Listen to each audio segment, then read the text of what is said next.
먼저 제가 간단히 기도 올리게 드리겠습니다. 하나님 아버지 감사합니다. 이 시간에 이곳에 함께 하시는 줄을 믿습니다. 하나님께서 말씀하시고 저희들은 듣는 귀한 시간 되게 하옵소서. 성령께서 저희들 마음에 음성을 들려 주옵소서. 예수님 이름으로 기도하옵나이다. 아멘. 오늘날은 다 아시고 계십니다. 합계 출산율이라고 하죠. OECD 0.7%입니다. 0이라는 숫자는 없음입니다. 생명 없음. 생명 없으면 미래가 없습니다. 지금 저희 나라가 대단한 위기에 처해 있죠. 아마 이 0이라는 숫자 안에는 이 젊은 세대들의 많은 소리들이 담겨 있다고 봅니다. 수많은 소리들이 그 속에 담겨 있겠지요. 그래서 어느 한 단체나 개인이 해결해야 될 문제가 아니라 나라의 전체적인 정책이나 사회적인 문화나 모든 구조적인 부분에 있어서까지 접근을 하면서 지금 이 시기가 절호의 기회, 지금 이때가 그렇게 보고 있습니다. 이 기회를 놓치면 이제 그야말로 미래가 없는 그런 시대로 가게 되겠지요. 하나님께서는 생육하고 번성하고 땅에 충만하라고 말씀하셨습니다. 낳아라. 좀 많이 낳아라. 그리고 꽉꽉 채우라는 뜻입니다.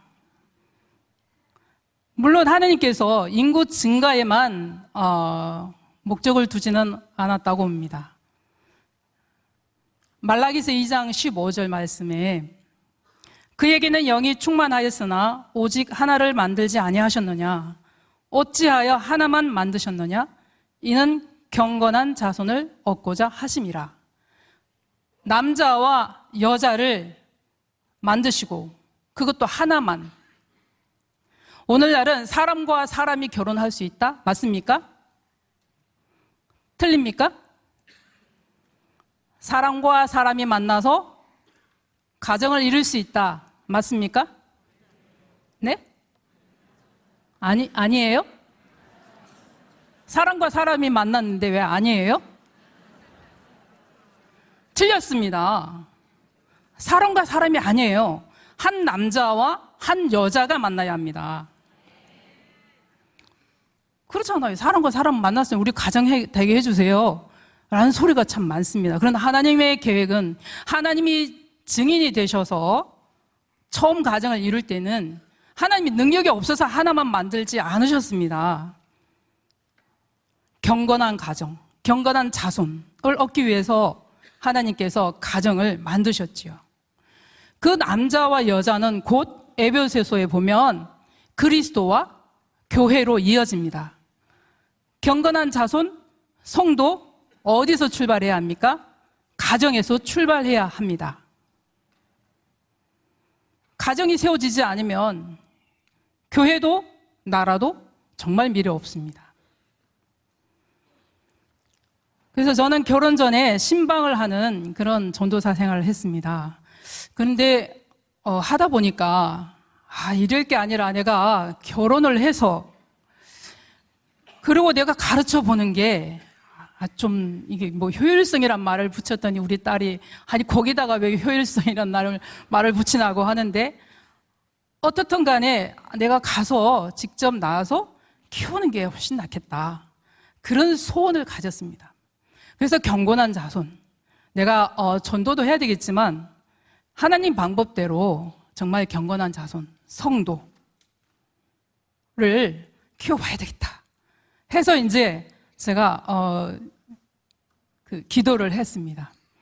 옆에 있는 여전도사님들이 같이 늘 살았는데 1년 되면 결혼해서 나가고 1년 되면 나가고 저는 꼭 고물 같아요. 안 팔려서 고민하고 있는데 어느 날 친구가 소개를 해 주었어요. 그래서 커피숍이라고 하는데요. 좀 어두컴컴하고 이렇게 음악이 흐르고 좀 분위기 있게 여기저기서 이제 막 소리를 얘기하고 이제 그런 어수선한 그런 분위기인데요. 거기서 처음 만났어요. 근데 딱 봐도 선비형 정말 전도사님. 내가 먼저 말 걸었어요. 전도사님시죠? 그랬더니 맞대요. 딱 맞췄어요. 이게 중매인도 오지도 않고 소개하는 사람 오지도 않았는데 딱 맞추고 벌써 얘기가 꽃이 피고 서로 소개하고 전 너무 좋더라고요. 뭐 연애도 해볼 시간도 없었죠. 맨날 뭐 가방 들고 신방만 다녔기 때문에. 근데 처음 그렇게 소개팅을 한다고 갔는데 너무 좋더라고요. 저하고 분위기가 너무 달라가지고 좋았어요.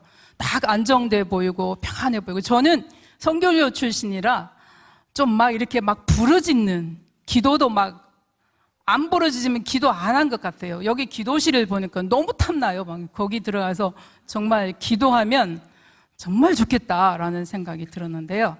예, 얘기를 하고 재밌게 정말 마음에 든다. 첫눈에 저는 마음에 쏙 들었어요. 그런데 그분이 갑자기 우리 예배부터 먼저 드리실까요? 네? 지금 내가 예배하러 만나자는 거 아닌데 여기가 예배 장소도 아닌데 그래서 정말 신선하잖아요. 그렇죠?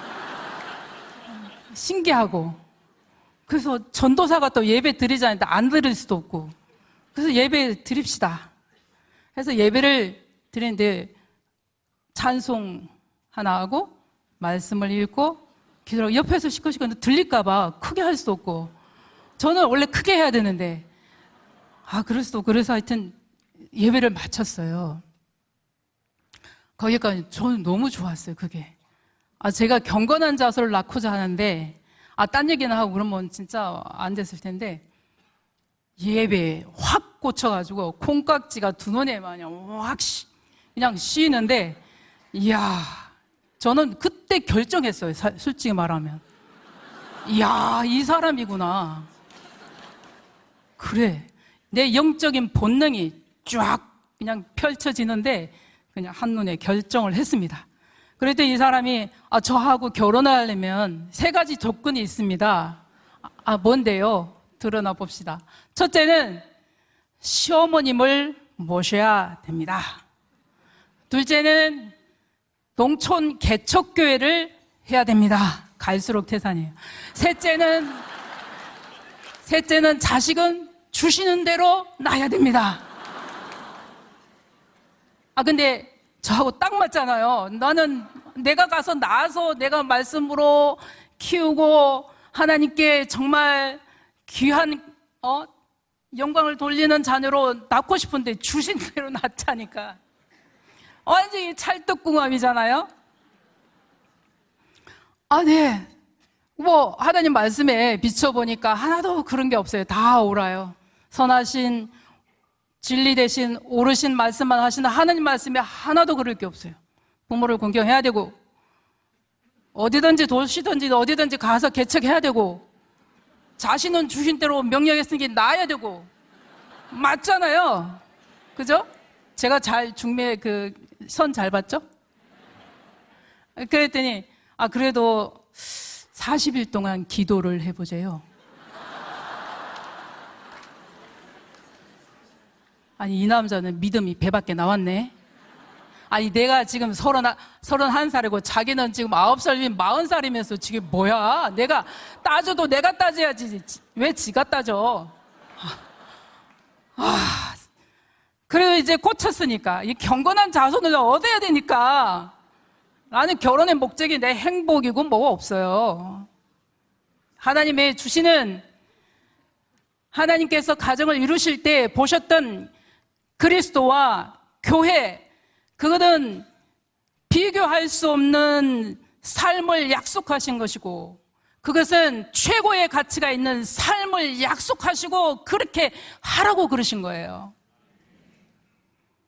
단순히 내가 만나가지고 알콩달콩 살고 자식 커가는 이게 이 차원이 아니라니까요. 여러분들도 결혼하시려면요 그 주파수를 잘 맞추세요. 주파수를 잘 맞춰서 하나님이 지금 뭐라고 말씀하시는지. 오늘 뭐 안 믿고 신앙생활 안 하시는 분들은 어쩔 수 없습니다. 그리고 이쯤에 정말 양해를 구할 것은 정말 간절히 구하는데도 참 받지 못해서 정말 그 아픔을 알고 있습니다. 정말 그것은 신명기 29장 29절에 감추인 것은 하나님께 속한 것이다, 그렇게 말씀하셨습니다. 그 감추어져 있는 거예요. 우리는 몰라요. 왜 안 주시는지. 왜 나에게는 그토록 애달게 하네도 왜 안 주시는지 우리는 모르죠. 감추인 것은 하나님께 속한 것이라고 했습니다. 그저 하나님께서 주셔야 낳고 내가 받고자 해서 간절히 원할 때 낳는 것인데, 하나님께 맡기고 기도하 보면 하나님께서 어떻게 인도하실지 길이 보이리라 분명히 믿습니다.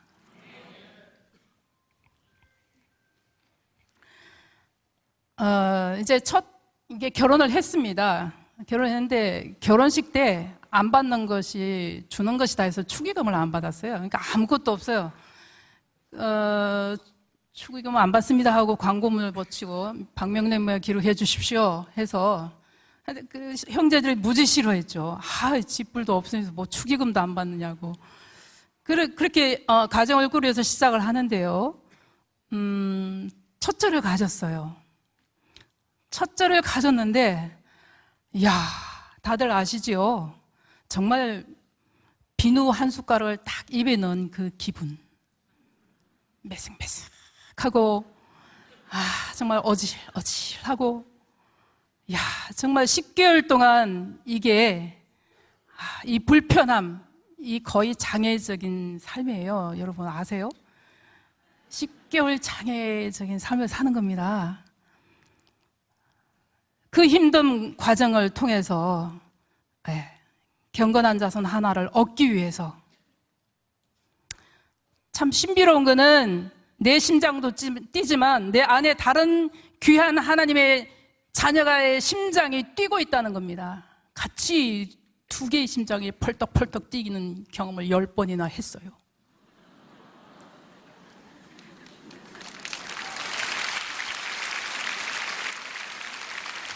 박수 안 치셔도 됩니다. 저는 여기 어르신 분들 정말 훌륭한 분들 많으신데 저는 그냥 숫자만 많다 뿐이지 저 훌륭한 사람은 아니거든요. 그래서 출산을 하는데요. 그 출산의 고통이 얼마나 심한지, 저는 산기도를 참 좋아했습니다. 요즘엔 이게 다니엘 기도에 오륜교에서 산기도 하신 분들 다 만난 것 같은데요. 막 그때 산에 가면은 무서울수록 소리를 치거든요. 그러니까 진통이 와서 오면은 하는 게 없고 그냥 주야 하면 이 심호흡이 돼요. 그래가지고 그 진통이 흐물흐물해져요. 진짜예요. 해보세요. 얼마나 좋은지 몰라요. 아프긴 아픈데 덜 아파요. 그렇게 해서 첫 아기를 낳았는데, 첫 아기가 지금 낳고 나니까 얼마나 만족스러운지 정말 그 만족함은 이루 다 말할 수가 없습니다. 하나님을 꼭 빼닮은, 하나님의 형상을 따라서 지원받은 그 생명을 보는 순간 너무나 기뻤습니다. 출산의 고통은 온데간데 없이 정말 기뻤습니다. 둘째를 1년 6개월 후에 또 주셨어요. 셋째를 1년 5개월 후에 또 주셨어요. 넷째를 1.4개월 후에 또 주셨어요. 제가 정신이 있었겠습니까? 없었겠습니까? 3남매에서 자라가지고요, 제가 적응이 안 돼요. 이제 3명 넘어가니까 적응이 안 돼. 내 자식들인데도 여기도 애기, 저기도 애기, 여기도 애기, 저기도 애기. 너무 적응이 안 돼가지고 저기요, 그래도 아무리 그래도 터울 조정이라도 좀 해봅시다. 무슨 소리냐? 나하고 약속을 어떻게 했는데 지금 와가지고 토ල් 조정이라니. 애 낳다가 죽는 것도 순교하는 거니까 그냥 끝까지 놔야지. 순교는 나 혼자 하는데 왜 큰 소리는 자기가 치고 수고는 내가 다 하는데 지는 실만 뿌렸지 뭐 한 게 뭐 있어.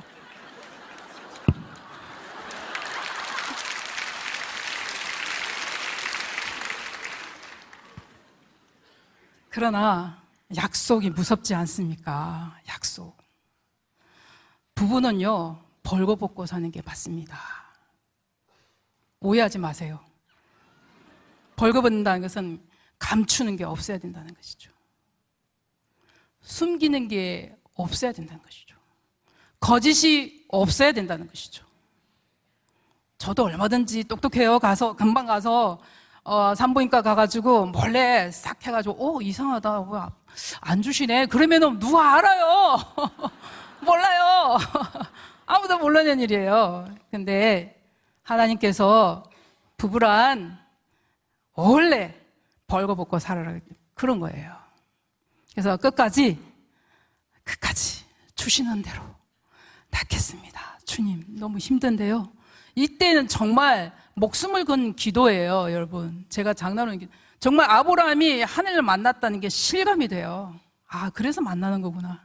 주님 힘들지만 주님께서 주신 대로 낳겠습니다. 그래서 1번 사진 보여주세요.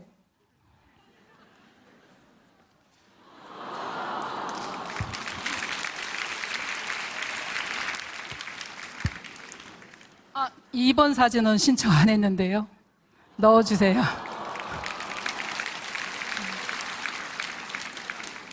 예, 저렇게 7남 3녀 욥의 가정의 성별과 똑같습니다.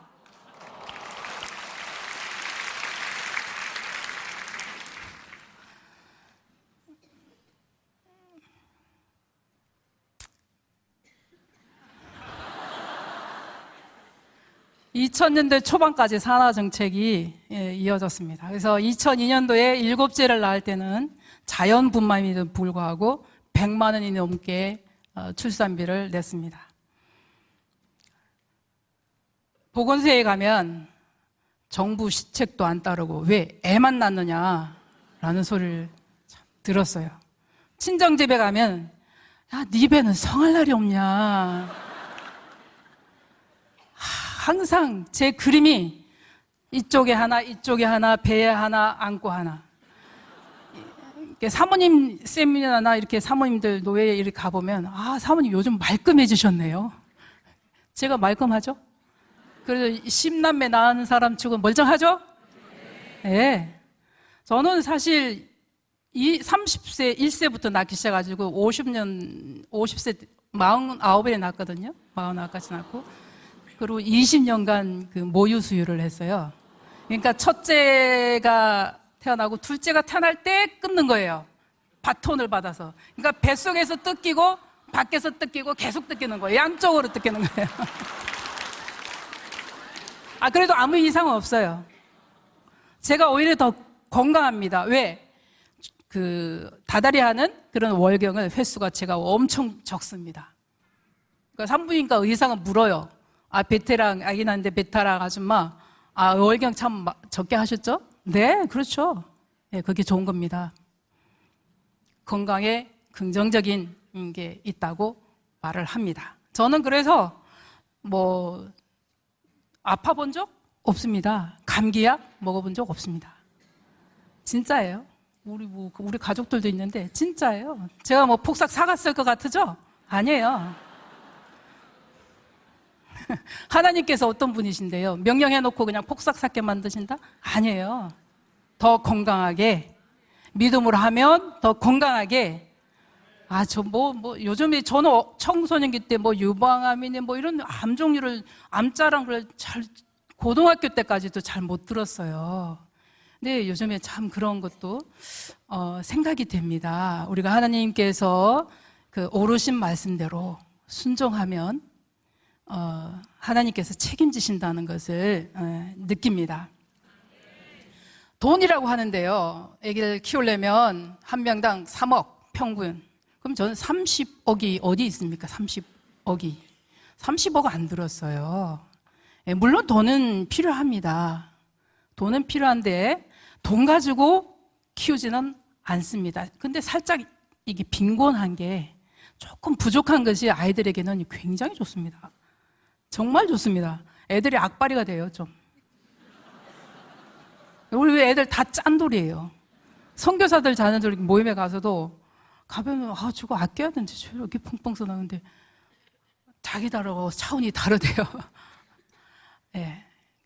너무 풍요롭고 다 맞춰놓고 이게 30세까지 다 뭐 대학 졸업 때까지 다 미리 다 긁어서 다 생각해 보니까 머리가 아프죠. 머리가 아파서 어떻게 나이 그거 나도 무서워서 못 나지. 30억이라면 뭔 수로 낳겠습니까? 그러나 돈이 사람을 키우는 게 아닙니다. 다 먹여주고 재워주고 입혀주고 해도 아버지가 나에게 해준 게 뭐 있어요? 그러지 않나요? 해줄 걸 안 해주면 그런다는 거죠. 저희는 사택이 없었습니다. 농촌에서 천막 예배당에서 시작해가지고 한 5년 하다가 빈집에서 살다가 또 조립식 예배당을 한 5년에서 걸려서 그 정말 값싼 판넬로 짓는데도 한 5년에 걸려서 마무리했는 것 같습니다. 그 어간이 8째까지 예배당에서 유아실에서 살았습니다. 그렇다고 해서 그게 뭐 한 맺힌 사연 아닙니다. 집도 없어도 돈도 없어도 오르신 하나님 말씀은 순종하면 거기에 길이 있고 그것을 통해서 하나님께서 이루십니다. 자녀들 요즘에 뭐 여러 가지 모임에 10분씩만 얘기해도 1시간인데요. 1시간 20분이죠. 저희 부부까지 다 하면. 너무 행복합니다. 저희 지금 자녀들과 대화하는 것도 저는 전화 받다가 하루 종일 다 가요. 이 자식이 1시간 하고 저 자식이 1시간 반 하고 뭐 그렇게 전 얘기가 잘 통합니다. 막내가 지금 14살이에요. 14살인데 아버지는 70살, 71살. 세대 차이가 얼마나 납니까? 6.25 동란 세대, 저는 베이비붐 세대, 지금은 MZ 세대. 이 다민족 다문화 가정입니다. 그래서 잘 살아요. 복음 안에서. 복음이 이겨요. 자녀들도. 지금 14세 자녀하고도 진짜 제가 타협 잘하고 협상 잘하고요. 그냥 9명을 키운 그 노하우가 있어가지고 얘는 내가 갖고 놀아요. 여러분 10대 어렵다죠? 하나도 안 어려워요. 어렵지 않습니다. 왜 어려워요? 믿음으로 한 걸음 한 걸음 가면 됩니다. 하루 단위로 사시면 됩니다. 그게 맞습니다. 일용할 만나가 맞습니다. 뭘 20년, 30년까지 다 계산해가지고, 어이구, 그러면 어떻게 합니까? 내가 하는 것보다 하나님이 하는 게 더 많거든요? 내가 하는 거는 사실 별로 없어요. 나 힘준 거 한 것밖에 없어요. 나는 왜냐하면 말씀 가르치려니까 뭐 책도 읽어야 되고, 성경도 봐야 되고, 기도해야 되고, 언제 청소해요? 설거지 대충 해놓고 그냥 청소 안 해요. 그래야 면역성도 좋아요. 너무 깨끗하면. 그거 옛날 임금님들이 왜 일찍 죽은 줄 알아요? 하도 쓸고 닦고 그냥 해가지고 모기 잡아주고 해가지고 다 면역성이 없어서 그런 거예요. 물론 더럽게 살라는 건 아닙니다. 그게 잘하는 건 아니지만, 그게 잘한 건 아지만 거기가 주안점이 아니라는 거죠. 정말 영의 양식으로 번쩍번쩍하는 그런 자식들을 세워야 됩니다. 그래야지 세속과 거룩과 경계가 어딘지 그게 분명해야지 넘어지지 않고 세속에 빨려들지도 않고 그렇게 사는 겁니다. 그렇게 해서 거룩한 문화가 흘러나갈 수가 있습니다.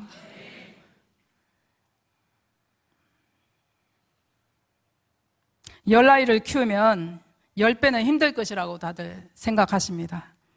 그런데 많이 낳다 보면 사실 부모님의 손을 갈래야 갈 수가 없어요.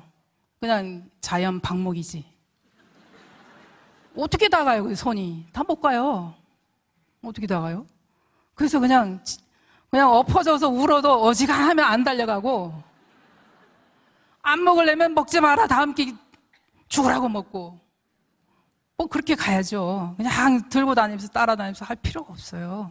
그렇게 할 수도 없고. 그러니까 알아서 그냥 서 하면 여기에 차차차차 딱 서는 거예요. 자기 자리가 어딘지 알아요.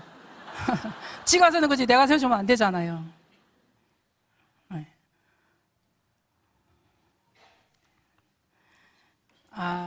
하나님께서 자녀를 낳으라고 말씀하시고 그 교육을 부모에게 위탁하셨습니다.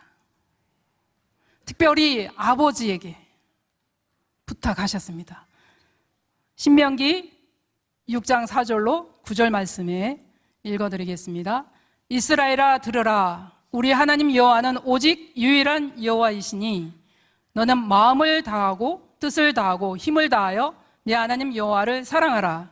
오늘 내가 네게 명하는 이 말씀을 너는 마음에 새기고 내 자녀에게 부지런히 가르치며 집에 앉았을 때든지 길을 갈 때든지 누워 있을 때든지 일어날 때든지 이 말씀을 강론할 것이며 너는 또 그것을 내 손목에 메어 기호를 삼으며 내 미간에 붙여 표로 삼고 또 내 집 물선주와 바깥문에 기록할지니라. 아멘. 여기 이스라엘아 이 말은 사실은 모르겠지만 저는 아비들아 라고 이렇게 들립니다. 그리고 사실 또 아버지가 예놈 하는 거하고 엄마가 예놈아 그런 하고 어때요? 누가 어떤 목소리에 잘 순종할 것 같아요? 네놈 이리 와. 아빠의 그 무게 있는 정말 이런 그 아빠의 그 달라요 엄마하고. 그래서 아버지에게 저는 주셨다고 믿습니다. 가정에서는 하나님이 중심이 돼야 합니다. 하나님이 대소사를 다 결정하셔야 됩니다. 아빠가 결정해서도 안 되고 엄마가 결정해서도 안 되고 요즘에는 아이들 중심으로 아이가 결정된 대로 움직이는데 안 됩니다. 하나님의 말씀이 모든 것을 결정하도록 해야 됩니다. 내 자녀에게 부지런히 가르치라. 하나님께서 사랑을 하라고 하셨는데요. 사실 우리가 여기서 언제 우리가 힘을 다해 본 적이 있습니까? 언제 목숨을 다해 본 적이 있습니까? 언제 우리가 정성을 다해 본 적이 있습니까? 없습니다. 이 말은 하나님께서 이렇게 우리를 사랑하셨습니다. 하나님께서 우리를 사랑하실 때 온 목숨을 다해서 힘을 다해서 정성을 다해서 우리를 사랑해 주셨습니다. 최고로 대접받아 본 기억이 어디 생각나시나요? 내가 어디 가서 잘 대접받았다. 기억나세요? 기억 안 나죠? 멋지게 오늘 도시락 대접이 최고였어요. 저는 도시락 너무 맛있었습니다. 너무 감사합니다. 그렇게 맛있는 도시락 처음 먹어봤습니다. 그 대접한데 사실은 하나님 집안에서 우리를 대접하신 것은 성부 하나님, 성자 예수님, 성령 하나님 그 집안에서 우리를 대접하신 것은 아들을 내어주시는 대접이었습니다, 여러분. 그 대접은요, 목숨 다한 겁니다. 힘 다한 겁니다. 정성 다한 겁니다. 온 마음을 다해서 우리를 구원하시려고 그렇게 하신 것입니다. 이 대접을 우리 모두가 받았습니다. 우리도 마찬가지입니다. 우리도 주님을 다 그렇게 사랑하고 그렇게 섬겨야 되고 그렇게 마음을 다해서 주님을 사랑해야 합니다. 제일 좋은 방법을 가르쳐 드릴게요. 그거는 자녀에게 말씀을 가르치면 됩니다. 오늘 말씀이 그렇게 말씀합니다. 자녀에게 치열하게 가르쳐라 그 말이에요.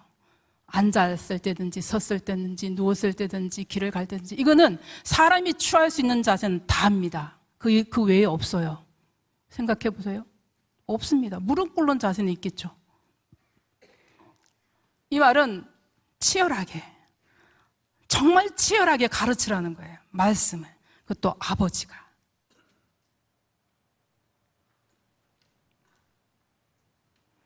그리고 공개적으로 가르치라는 겁니다. 집에 갖다 붙이고 이마에 붙이고 손목에 붙이고 사실은 아버지가 다 해야 되는 일들이 이마에 붙이고 유대인들은 그렇게 하지 않습니까? 어머니가 이렇게 붙이고 다니는 건 못 봤어요. 부모는 단순한 양육자에 그치지 않습니다. 가르치는 사람입니다. 먼저 아빠들이 하나님의 말씀을 가지고 잘 가르쳐야 합니다. 좋은 부모는 하나님의 말씀을 가르치는 부모입니다. 제일 좋은 것은 교회로부터 말씀을 받아서 주일의 말씀, 새벽의 말씀, 여기도 교회는 목사님께 여쭤봤어요. 그때는 무슨 원포인트 교육이 있더라고요. 이야, 정말 너무 좋은, 아빠도 엄마도 자녀도 다 한 말씀으로 다 묵상해가지고 와가지고 가정 예배 때 그것을 나누기만 하면 되는 그런 시스템이 있더라고요. 야, 정말 박수를 쳐 드리고 싶었습니다. 저는 너무 감동스러웠습니다. 뭐 그럴 수도 있고, 또 찬양 예배도 있잖아요. 교회도 찬양 예배라는 게 있는데 찬양 예배를 드려도 되죠. 얼마나 좋습니까? 뭐 암송을 해도 좋고요. 아빠가 설교하시면 제일 좋겠고요. 교회에서 배운 대로 한 말씀을 가지고 가정에서 아버지가 가르쳐 주시면 그것이 하나님을 사랑하는, 그리고 다음 세대로 그대로 이어갈 수 있습니다. 지금 젊은 세대들의 가치관이나 여러 가지 모든 것들이 많이 변화됐습니다. 같은 우리 한국 사람인데도 외국인처럼 느껴질 때가 많더라고요. 다릅니다. 그러나 우리가 복음 안에서 자녀를 양육하면 모든 것이 하나 되어주고, 정말 하나님께서 원하시는 그런 가정의 모습이 되리라고 믿습니다. 그래서 저희는 결혼한 지가 33년 됐습니다. 33년 차인데 아침과 저녁으로 가정 예배를 드렸습니다. 왜 박수 안 치세요? 좀 찔리시니까 안 쳤죠. 상번제라고 있습니다. 아침 저녁으로 드리는 구약 제사가 있습니다. 그리고 손양원 목사님 정기집을 보면서 아침 저녁으로 예배를 드리셨더라고요. 그래서 저희들도 아침 저녁으로 예배를 드렸습니다. 어렸을 때는 그게 2번인데요. 성장하니까 직장 가고 학교 가고 시간이 다 달라요. 그래서 본 예배가 2번. 1부, 2부, 3부 아침, 1부, 2부, 3부 저녁. 가정 예배 1대1로. 나간 놈 붙들고 다 바빠도 한데 밥 먹어도 할 수 없어. 예배를 치열하게 드렸습니다. 그랬더니 애들이 엄마 아빠가 이제 성기주를 떠나고 이제 9째 10째만 데리고 갔는데 나머지들은 이제 예배를 드릴까요? 안 드릴까요? 드려요? 드렸나? 잘 안 들어다 보니까 허해지더래요. 막 나가더래요. 그래서 안 되겠다. 예배를 드리자. 그래서 예배를 드리기 시작했답니다. 결혼해서도 다른 건 몰라도 가정 예배는 꼭 드려야 되겠다라는 말을 스스럼없이 뱉습니다. 이렇게 하나님 말씀을 정말 어떤 애는 가정 예배 때 졸아요. 깨우도 안 일어나, 깨우고 말씀 읽었는데 주기도 못 하고, 찬송해야 되는데 말씀 읽고 막 이래 횡설수설 막 그냥 그러는데 안쓰럽죠. 어미가 보기에 안쓰럽죠. 그런데 밥 안 먹고 하면 더 속상하죠. 근데 참 우리 남편이 남편은 그런 남편감을 얻어야 됩니다. 좌로나 우로나 치우치지 않고 깃발을 흔들면 끝까지 흔드는 남편. 제가 감사드려요. 그 당시에는 아웅다웅 했지만, 그러니까 지금 이렇게 그래도 주님 모시고 살려고 발버둥치는 자녀들이 생겼지. 저처럼 했으면은 벌써 헐짝 났어요. 저는 그냥 그렇게 못해요.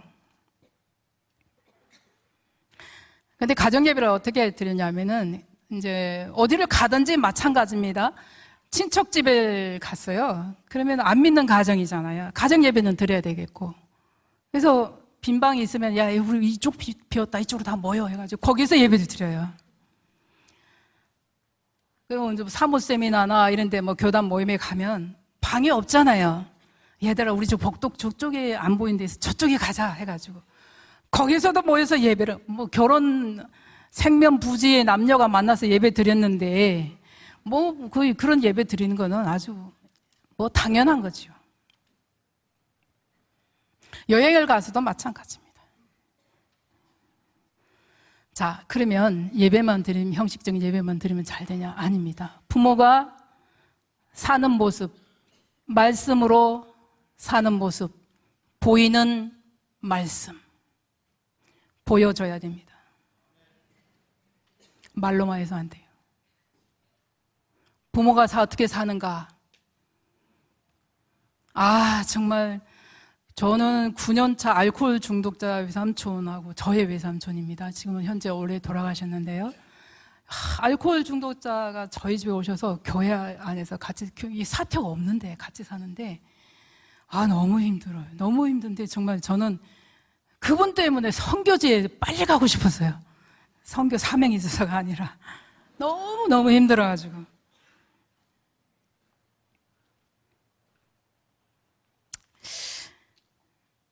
그런데 그런 분을 모시고 사는 모습을 자녀들이 봅니다.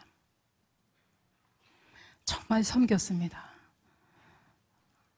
9년 동안 나가면은 삼촌 훌륭하세요. 동네 어르신들이 그런 비웃음도 당하고. 하지만 끝까지 친척을 돌아보지 않은 자는 불신자보다 더 악하다.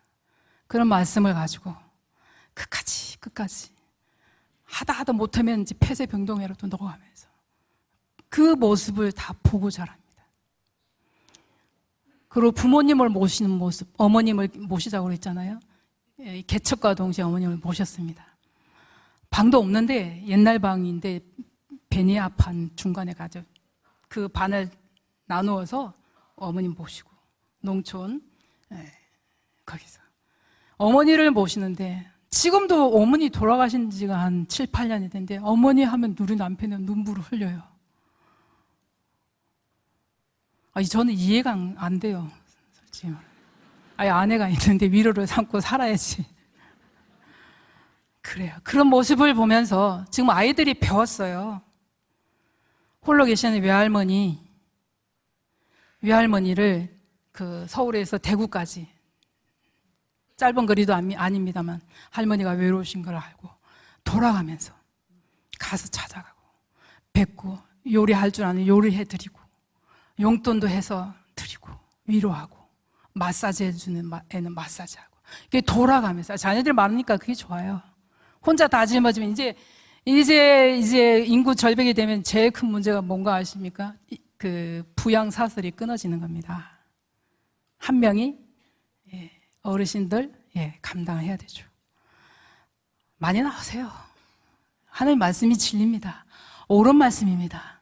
다 같이 하세요. 옳습니다. 하나님 말씀 옳습니다.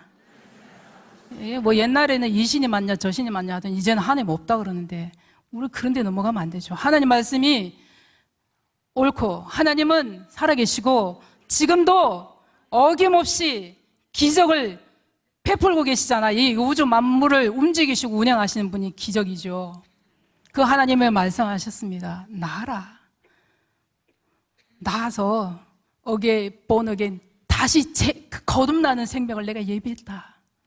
거듭나서 내가 마련한 그 최고의 삶이 있다. 많이 좀 나아라. 1차 안 나면 2차 거듭난 중생이 어디 있습니까? 있어요? 안 낳고도 있습니까? 그거 두 번째 거듭남을 주셔서 최고의 삶을 주시려고 아들까지도 희생하셨는데 왜 안 나아요? 그거 주시려고 하시는데 나만 그냥 할렐루야 하고 찬양하고 발싹발싹 뛰고 그러고 가면 됩니까? 농사를 생각해 보세요. 감자 1개 심으면 한 개 심어서 안 나면 패농이고 2개 심어서 안 나면 패농이고 2개 심어서 2개 나면 본전이고 2개 심어서 3개는 나야지 농사 지은 거죠. 짝수 이상은 나으십시오. 아멘. 최소 말하는 거예요. 최소. 거기다 아멘 하신 분들 최소로 맞추지 마시고 이상, 최소 짝수 이상. 홀수는 안 됩니다. 지금 0인데요. 홀수 0은 이건 말이 안 됩니다. 정말 우리 그리스도인들이 시세를 알잖아요. 모르신 분 있습니까? 이 시세를 알고서 시세에 우리가 역할을 감당해야 하지 않습니까? 아무튼 부모의 삶이 아름답다고 느껴질 때, 야, 나도 본받아 봐야 되겠다. 나도 저렇게 살아봐야 되겠다. 그러면은 이제 배우는 거예요. 거기서 집안에서 아름답고 거룩한 문화의 꽃이 피어나야 됩니다. 아, 이렇게 사는 거구나. 아, 이런 사람은 이렇게 대하는 거구나. 그럼 나가서 어떻게 살겠어요?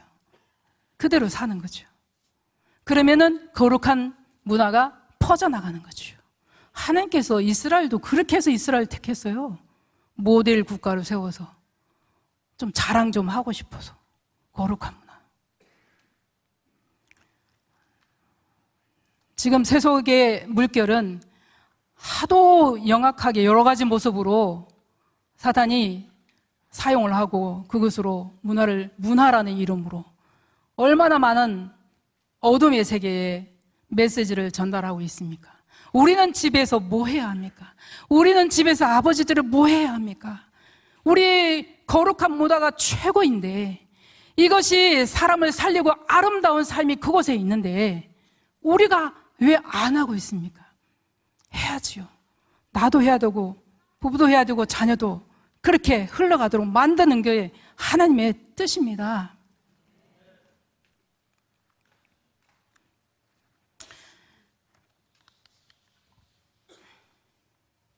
제가 이렇게 막 넘겨가면서 네.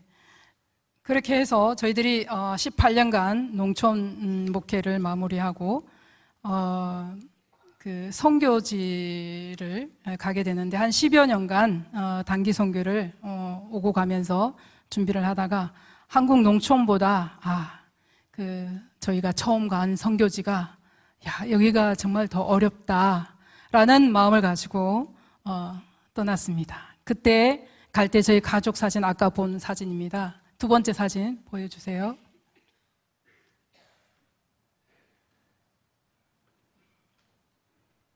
네. 이제 막내가 이제 7개월 됐습니다. 저기 앞에 7개월 됐고요. 첫째가 이제 막 고등학교 졸업할 때, 조 아이들 다 데리고, 선교지로 간다고 나섰습니다. 그랬더니 노회에서, 가지 마세요. 당신들 뭐 TV에도 많이 나오고, 그래도 살만할 텐데, 뭐하러 나가요? 그럼 나가도 될 것 같지가 않은데요. 58세인데 무슨 언어를 해서 무슨 선교를 하겠어요? 찬성하는 사람이 하나도 없었습니다. 노회도 반대했습니다. 총회 선교부도 반대했습니다. 남편 할 말이 있겠죠? 누가 선교부가 예수 믿으라고 해서 예수 믿었나? 나는 선교부 예수 믿으라 해서 믿은 거 아니니까 간다. 2명이 가든 4명이 가든 12명이 가든 하나님이 함께 하시면 한다 하고 갔습니다. 근데 가면서 좀 정착금이란 게 소리는 얼핏 들었어요. 저희도 훈련 받고 간 게 아니어서. 근데 비행기표는 이제 후임 목사님께서 오시면서 끊어주셔서 있는데 없는 거예요. 아무것도. 그래서 우리가 지금 12식구가 가는데 왜 돈이 없냐? 정착금이라는 게 왜 없죠? 근데 가만히 생각하면, 지금 생각하면 정착금을 준비할 계제가 아니에요. 무슨 농촌교회에서 후원 받아가면서 하는데, 무슨 따로 계제가 됩니까? 그러니까 당연히 못 먹은 거죠. 내가 묻는 내가 바보지. 그래서 저는, 그 남편이 그래요. 그래서 그러면은, 선교지 가면 하나님께서 다 책임져 주신다. 전대에 돈도 넣지 말고, 지팡이도 가지지 말고, 그렇게 했겠다. 우리 그렇게 가자. 그러는 거예요. 정신 바짝 차려야 되겠죠?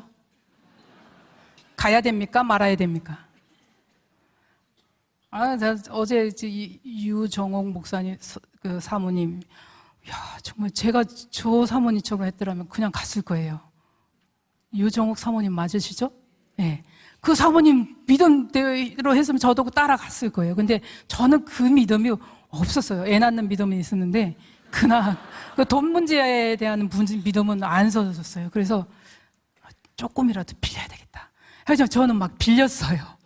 뭐 농촌교회 사모한테 누가 돈 빌려주겠어요. 근데 뭐 하여튼 빌렸습니다. 조금 빌려서 어차피 믿음으로 살아야 되는데 임시 쓸 거 조금 빌려서 갔습니다. 그래서 참 언어도 안 되고 그러는데 뭐 돈이 없으니까 후원은 이제 원래 농촌교회 후원 받는 걸 다 물려드렸어요. 전화해서 저 갑니다. 후임 목사님께 잘해 주십시오. 편지도 쓰고 전화도 하고 이제 아무것도 없이 이제 다 인계하고 가는 거죠.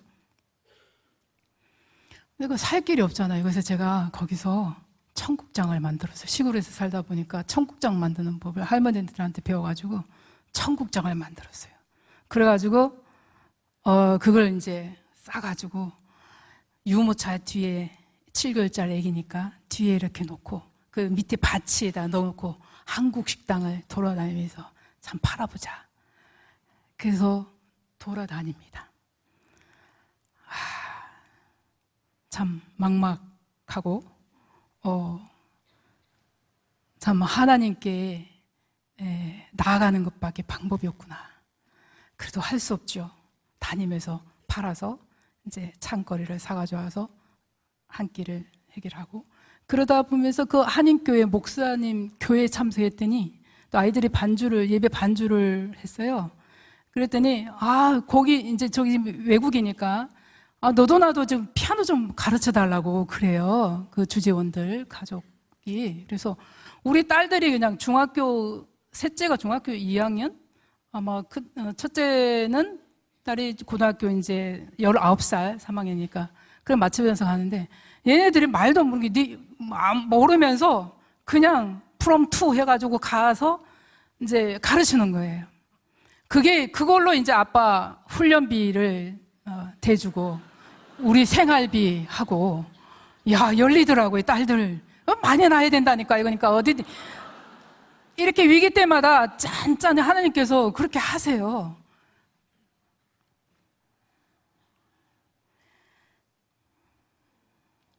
살 집을 얻는데요. 그 나라는 살 집이 그냥 건물이라면 다 세면이에요. 방바닥이 다 세미는 집인데 그때 시세로 월세가 절반에 살 수 있어요. 우리는 너무 좋죠. 딱 절반에. 그러니까 가가지고 애들이 이제 학교를 갔다 오면은 이제 페인트 칠하고 그리고 뭐 변기통도 없고 방문도 없어요. 그냥 현관문만 있는 집이에요. 그러니까 다 애들하고 같이 하는 거예요. 그러니까 애들 아니면 우리가 어떻게 사역도 했겠습니까? 시작 엄두도 못 냈겠죠? 폼새가. 그렇죠? 그렇죠? 동의 좀 해보세요. 애들 없으면 어떻게 했겠습니까? 걔네들 같이 일을 했으니까 칠하고 변기통 놓고 싱크대 놓고 바닥 놓고 문 닫고 했죠. 우리 58세 60년 가면 뭘 하겠어요? 생각해보세요. 열심히 놔야지 되는 거예요. 일도 되는 거예요. 개척도 잘 하고 선교도 잘하는 거예요. 그래서 그런 집을 꾸며서 애들 참 고생했죠. 그때 너무 고생해가지고 미안한 마음이 많아요. 우리 둘째는 사탄이 역사를 하더라고요. 본인이 생각할 때 이렇게라도 선교를 해야 되나? 이게 우리가 살 집인가? 이사는 왔는데 누울 데도 없고 밤에 잠은 자야 되는데 그러니까 사탄이 속삭이는데 네 머리를 저 변기통에 쳐박아라. 저 창문 보이지? 뛰어내려라. 이런 음성을 듣고 알려주더라고요. 주여. 그래서 하나님께 맡기고 잘 또 위로하고 격려하면서 선교를 시작했습니다. 저희 12명의 가족과 현지인 청소년들 평균 15명, 27명이 같은 집에서 3년 동안 공부해서 졸업시키는 그런 성경학교를 시작했습니다. 그리고 아울러서 거기 현지 지도자들을 신학을 안 한 분들이기 때문에 현지 지도자들을 모아서 목회자 반을 만들었습니다. 2개의 반을 만들어서 열심히 선교를 합니다. 우리 그 아이들 위주로 살아야 되잖아요. 그러니까 방은 3칸이에요. 제일 큰 집이. 어떻게 들어가서 27명이 어떻게 살았겠습니까? 27명이 방 3칸인데. 퀴즈. 예. 그래서 이 남학생방 하나, 기숙사방, 여학생방 하나. 저희 부부는 그래도 아무리 뭐 벌거벗고 살아야 되니까 방 하나. 나머지는 자녀들은 양쪽 베란다, 거실. 이게 이런 구조로 삽니다. 그래서 제가 자녀들에게 참 너무 고생을 많이 시켜서 앵벌이들도 아니고 참 돈 벌어 오라. 이거 뭐 노가다 시키지 마. 그러지만 정말 가슴이 아픈 게 많습니다. 선교사 자녀들 참 위로 많이 받아야 돼요.